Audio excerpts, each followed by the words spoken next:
अरुण को माइक दे रहा हूं। राम जी का एक जो सीरियल में प्रसारित हुआ था वह कोई एक परिसंवाद, मैं डायलॉग्स नहीं कहूंगा, परिसंवाद सुनाने के लिए आप लोग बैठ जाए। फिर मैं उपसंहार करूंगा, फिर तब आरती होगी।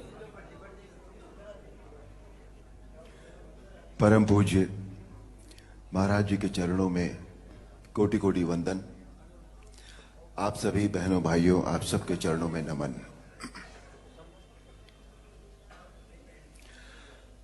आज मेरी बरसों की इच्छा पूरी हुई है, महाराज जी के दर्शन करके, उनका आशीर्वाद प्राप्त करके। जिस स्नेह के साथ उन्होंने मुझे अपने गले लगाया और उसमें जो भाव था, जो मुझे महसूस हुआ, वो या तो मां लगाती थी या महाराज जी ने लगाया है।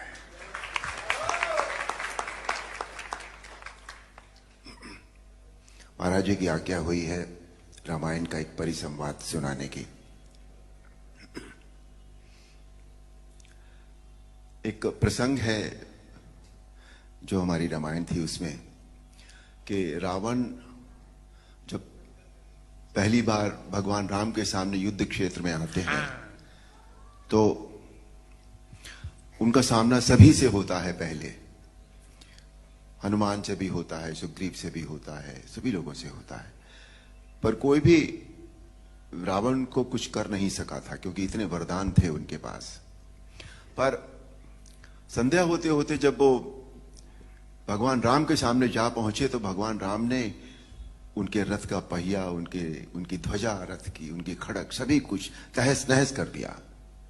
और एक पल ऐसा आया जब सदैव रथ पर चलने वाला रावण धरती पर खड़ा था, और तब भगवान राम ने उनसे जो कहा वो प्रस्तुत है। वाह रावण वाह, भगवान शिव के त्रिशूल की भांति प्रचंड वायुपुत्र हनुमान की मुष्टिका का प्रहार तुमने सह लिया। तुम सचमुच परम शक्तिशाली हो, परंतु कितने दुख की बात है कि तुमने अपनी ये शक्ति अधर्म के कार्यों में लगा दी और इस दुर्दशा को पहुंच गए। रावण, भक्त और ज्ञानी में अंतर होता है। भक्त चाहे मूर्ख हो परंतु हृदय का सच्चा और मन का सरल होता है, परंतु ज्ञानी तुम जैसा दुष्ट भी हो सकता है, जिसे स्वर्ण अलंका के राज सिंहासन पर बैठकर भी जीवन की अपूर्णता का कांटा चुभ रहा है। तुम्हारे जीवन में इस समय अशांति, चिंता और तड़प के अतिरिक्त और कुछ भी नहीं है। तुम्हारे जैसे हर दुराचारी को एक समय इस बात का आभास हो जाता है कि उसका अंत समय निकट आ गया है, और तब वो एक घायल सांप की भांति अपनी सुरक्षा की बिल ढूंढता फिरता है, लेकिन उसे कहीं सुरक्षा नहीं मिलती। वही अवस्था इस समय तुम्हारी है। तुम्हारे पाप कर्मों के विष के प्रभाव ने तुम्हारे मन की शांति को जला दिया है, और तुम उस पाप के विषैले कांटे की चुभन को छुपाने के लिए ऊंची ऊंची आवाज में बड़ी बड़ी डींगे मार रहे हो, जिन्हें तुम्हारा अपना मन भी सच नहीं मानता। रावण, इसी का नाम है दुर्दशा। रावण, युद्ध जीतने के लिए धर्म और आध्यात्मिक शक्ति की आवश्यकता होती है।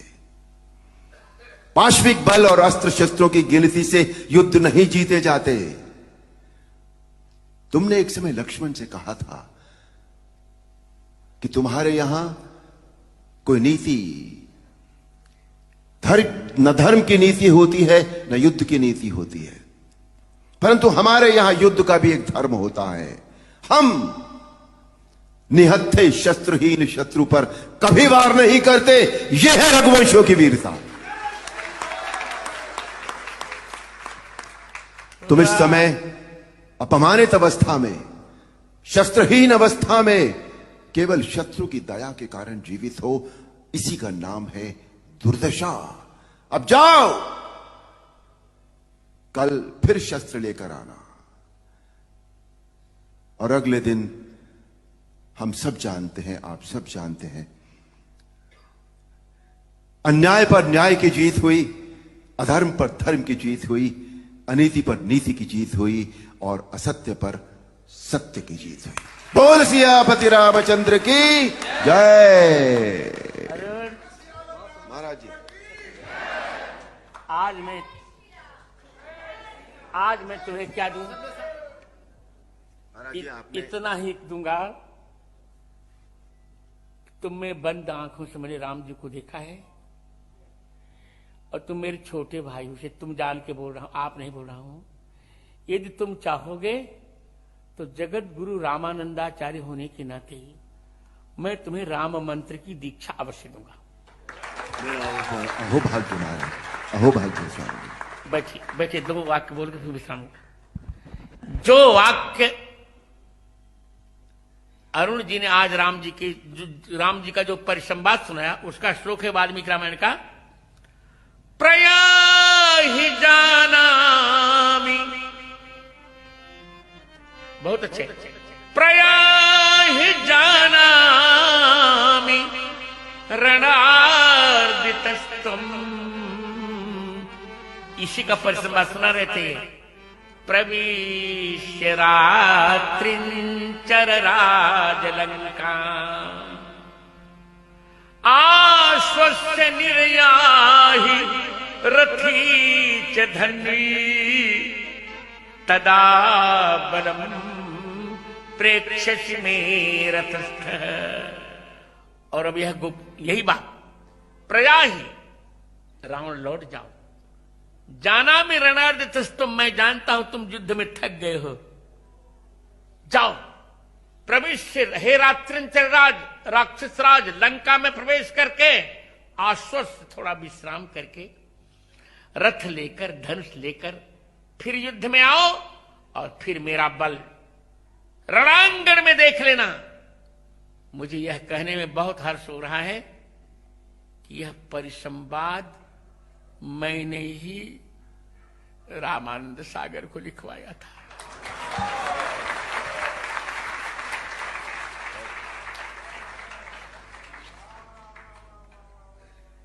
तो अब चलते हैं। मैं अपेक्षा करूंगा कि आयोजन के संयोजक मेरे पुत्रकल्प कृष्णचंद्र ठाकुर भी अरुण जी को मंगलाशासन देंगे।